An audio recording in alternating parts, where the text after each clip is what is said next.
Marissa and Claire Harper seemed like nothing more than two sisters on a quiet midnight drive, but a single highway stop would uncover a hidden cargo so deadly it could have changed countless lives forever. The night air carried a quiet chill as Marissa Harper guided the silver SUV onto the open highway, the glow of the dashboard lights painting her face in soft shades of blue and green. The road stretched endlessly ahead, a ribbon of black asphalt cutting through miles of farmland and forest.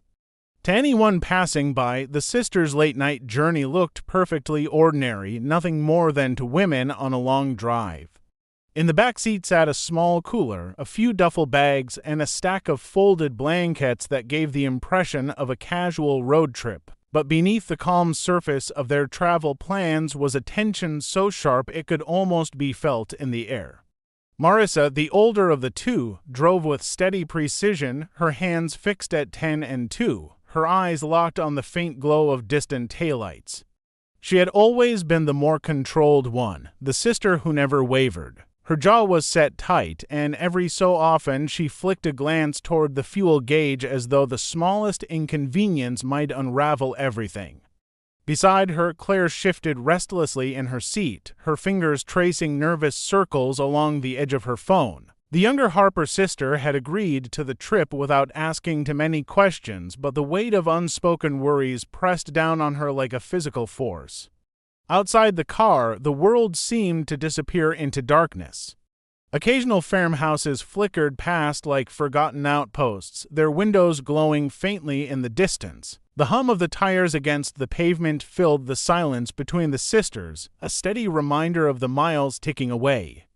Claire tried to distract herself by scrolling through her phone, but no amount of meaningless headlines could drown out the thoughts clawing at the edges of her mind. She had noticed the way Marissa avoided explaining their destination, offering only vague words about visiting a distant relative. It wasn't like her sister to be so secretive, and the unanswered questions grew heavier with each passing mile. Every few minutes, headlights appeared in the rearview mirror, lingering for a moment before fading back into darkness. Each time, Claire's chest tightened. The fear of being followed felt irrational, but the unease refused to leave. She kept sneaking looks into the back of the SUV, at the carefully packed bags and the blanket-covered mound near the trunk. It looked harmless enough, but something about it felt wrong, as though the air itself shifted whenever her eyes lingered too long. Marissa remained focused, her face unreadable in the glow of the instrument panel. There was no music playing, only the faint rush of the heater and the constant sound of the road. When a highway sign announced a way station and rest area 20 miles ahead, Claire wondered if they would stop or keep driving through the night. She wanted to ask, but the words stuck in her throat. The journey had only begun, yet an invisible clock seemed to be counting down, each passing second tightening the grip of a secret neither sister was ready to name. Just past midnight, the quiet rhythm of the drive broke as a sudden flash of blue and red lights burst across the dark highway. The reflection lit up the interior of the SUV in pulsing colors, throwing sharp shadows over Maris's steady grip on the steering wheel. Claire's stomach dropped as she turned to see the state trooper's car closing in, its lights slicing through the night like a warning neither of them could escape. Marissa exhaled slowly, her knuckles whitening as she eased the vehicle onto the gravel shoulder. The tires crunched softly, the sound far too loud in the silence that followed. The empty highway stretched behind them, a long ribbon of blackness that seemed to swallow every sound. Ahead, a faint glow from a distant rest stop flickered like a false promise of safety. Marissa cut the engine, and the sudden quiet was almost unbearable. Claire could hear her own heartbeat thundering in her ears, each beat matching the rhythm of the trooper's approaching footsteps.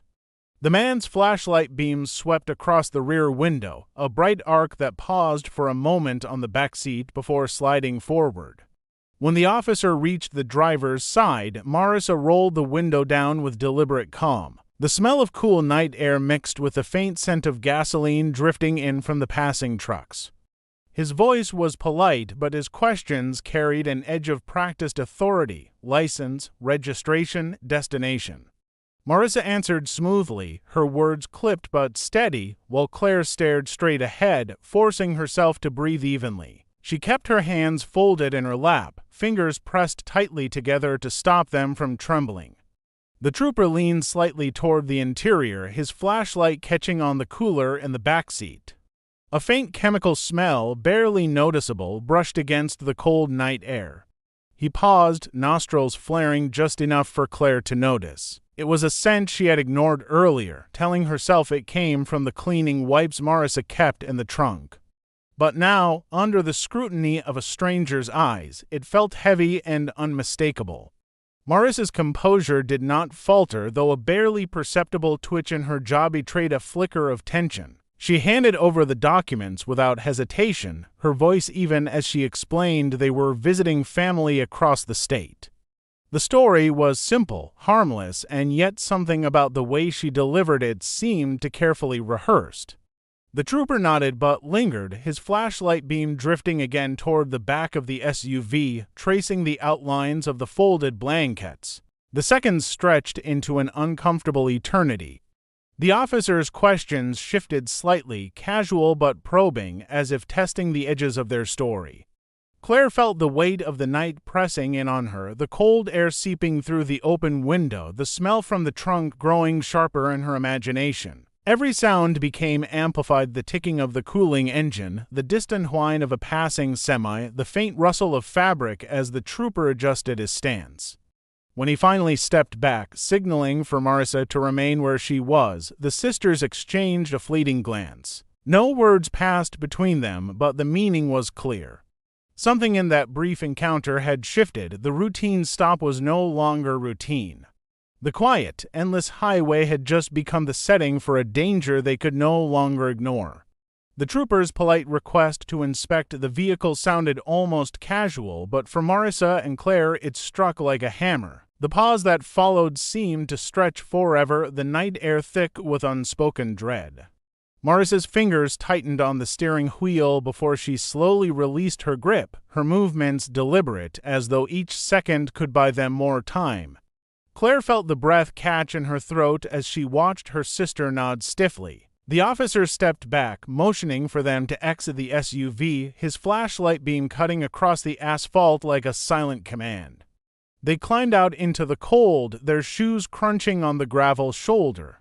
The highway around them was empty except for the occasional flash of distant headlights, a reminder that the rest of the world kept moving while their own lives teetered on a knife's edge. Claire hugged her arms to her chest, trying to fight the shiver that came as much from fear as from the night chill.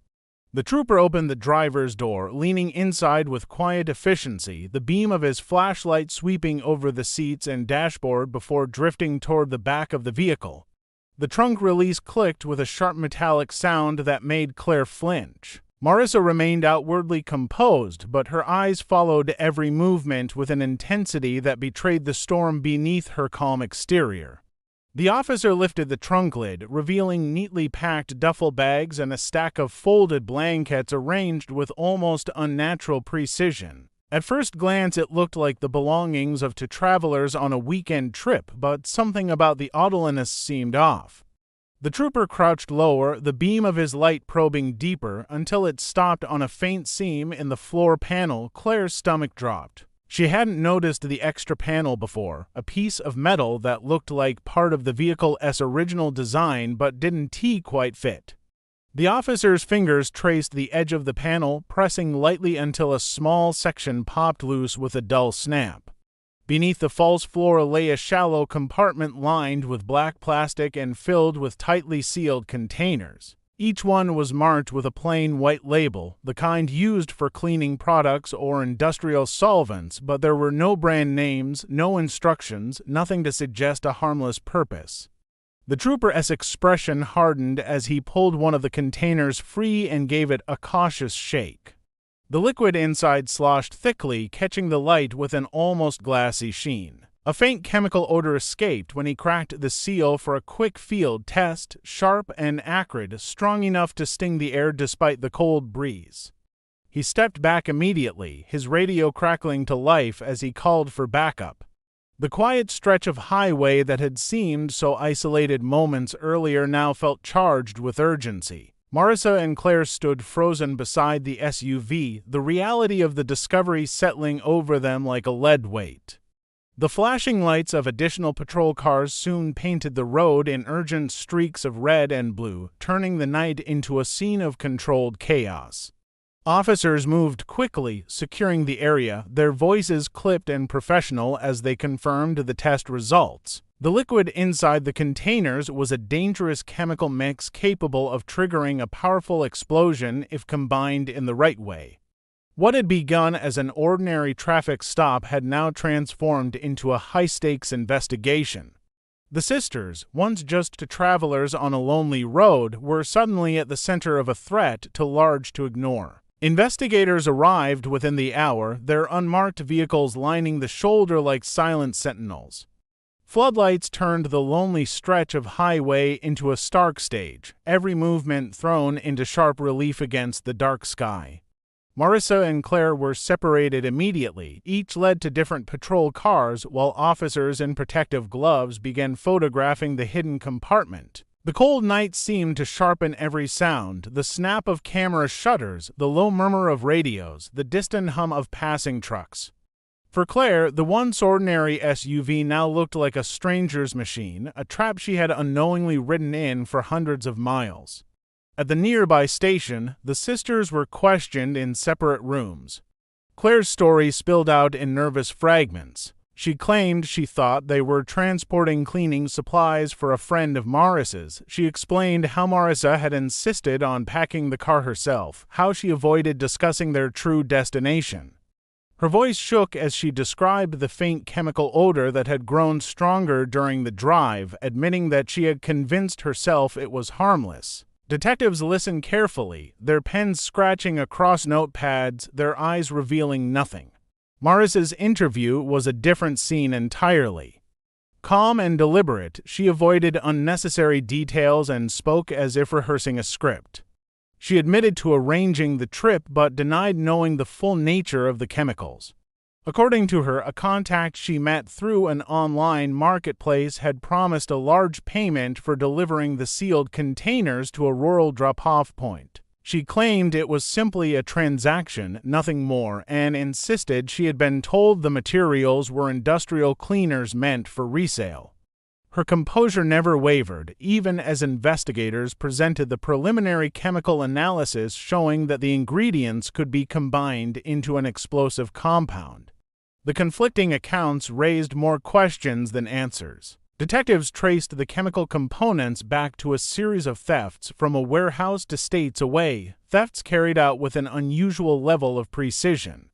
Surveillance footage showed masked figures moving in and out of restricted areas, but the identities remained hidden. Digital forensics uncovered encrypted messages on Marissa's phone, threads of conversation with an anonymous user who provided instructions and payment schedules. The messages hinted at a larger network but revealed no clear motive. As the investigation deepened, the sisters' bond began to crack. Claire's statements suggested she was a bystander caught in a plan she barely understood, while Marissa's careful evasions painted her as someone who knew more than she admitted. Prosecutors debated whether Claire was a naive accomplice or a willing participant who now sought to protect herself. Friends and relatives were interviewed, painting contrasting pictures of the sisters' relationship. Some described Marissa as fiercely protective of Claire, while others hinted at a controlling streak that kept Claire in the dark. By the end of the week, federal agents joined the case, bringing new urgency to the search for the unknown contact behind the encrypted messages. The chemicals, the stolen shipments, and the carefully planned route all pointed to something larger than a quick money-making scheme.